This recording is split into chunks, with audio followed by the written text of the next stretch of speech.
What's up, Hollywire? We are at the premiere of The Last Summer, about to talk to the cast. Hi, I'm Wolfgang Novogratz, and you are watching Hollywire.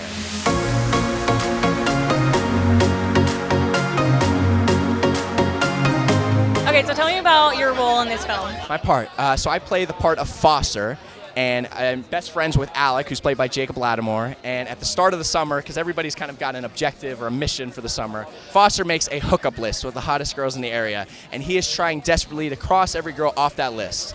He's failing for all these really hysterical reasons, but what's interesting about Foster is actually when I got the part, he was kind of written as like this Stifler character from American Pie, this kind of like womanizing douchebag.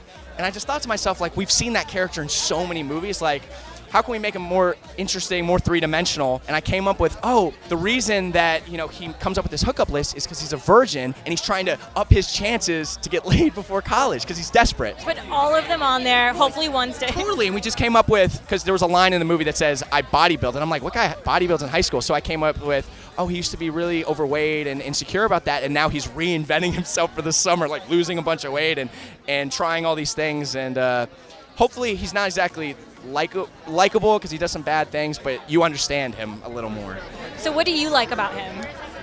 Well, you know what? I honestly, I based the character and got a lot of inspiration from just some guys I've met in my own life, some friends of mine who maybe on the surface, are very handsome or very, intelligent, charming, but they don't do well with women. And why is that? And what's going on underneath? So what I find interesting about Foster is that he's trying so hard. So he keeps kind of acting and transforming for whatever girl he's with. So if he's with the athletic girl, he's wearing like sports stuff. If he's with the Christian girl, he's wearing a tie and slicking his hair back.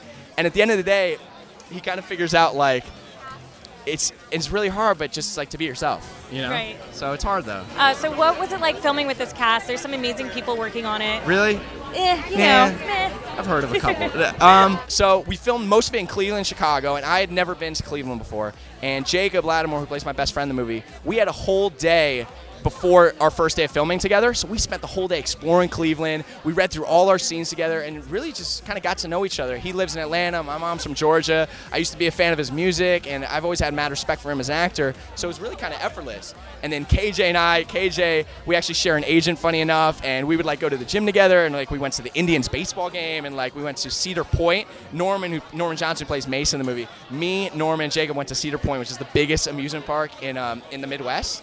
And Jacob and them was literally getting mobbed by, like, I'm not kidding, 500 people. And I had never seen anything like that in my life, like this kind of fandom. And to see how Jacob and KJ too, seeing how he just handled it was so much like just elegant and class, and they were just gentlemen about it. And it was really amazing to be up close and kind of see how they handle it and stay so down to earth, because these are big stars. Yeah. So it is a rom-com. What are some of your favorite rom-coms? Ooh, I can only pick a couple. Okay. Only a couple. Okay. Well, the first one that popped in my head, because it's a huge ensemble, is Love Actually. This movie is like a teenage version of Love Actually. There's so many characters, so many different storylines, and then they all come together at the end. They all kind of know each other. Yeah. So Love Actually, 10 Things I Hate About You's got to be there. That's a great one. I've seen that movie like Throwing 20 it times. Back. I love it. Of course. It's a good one. Breakfast Club is up there. Okay. Notting Hill. Notting Hill, I feel like, is such a perfect idea for a movie, right? Like if like a hugely famous person falling in love with somebody who's not a celebrity, I feel like it's such a just great storyline for a movie, but also like really believable, and like finding out the conflicts and dealing with that, So I think that's a pretty great movie. Yeah. And what do you hope people get out of this movie? What's really cool about this movie, and this is the truth, is all the characters are not cliches or archetypes. I really do believe that every character in the movie, somebody out there can relate to. And if you're 12 years old, if you're 80, everybody, not just in America, but all over the world, are going to go through this time in their life, or are about to.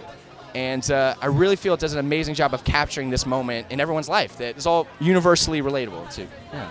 Love that. Yeah. Okay, so what is your best dating advice and breakup advice?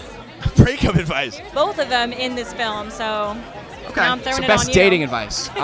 You know what? It's something, honestly, that my mom used to say all the time when I was growing up. My mother, she would always say, the sexiest thing in the entire world is being comfortable in your own skin.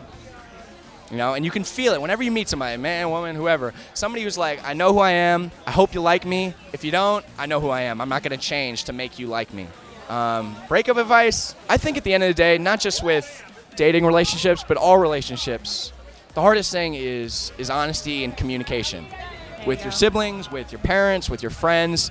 I think if you're just upfront and and always try to be a gentleman and a nice guy from the start, hopefully, and you haven't been lying, Don't do I that. think breakups are difficult, but that's the best way you got to go. Is you just got to be honest and try to be a gentleman. Yeah. Yeah. Awesome. Well, I can't wait to see the film. I think you'll like it. So Yeah. it was Thank you nice so to much. meet So nice to meet pleasure. you.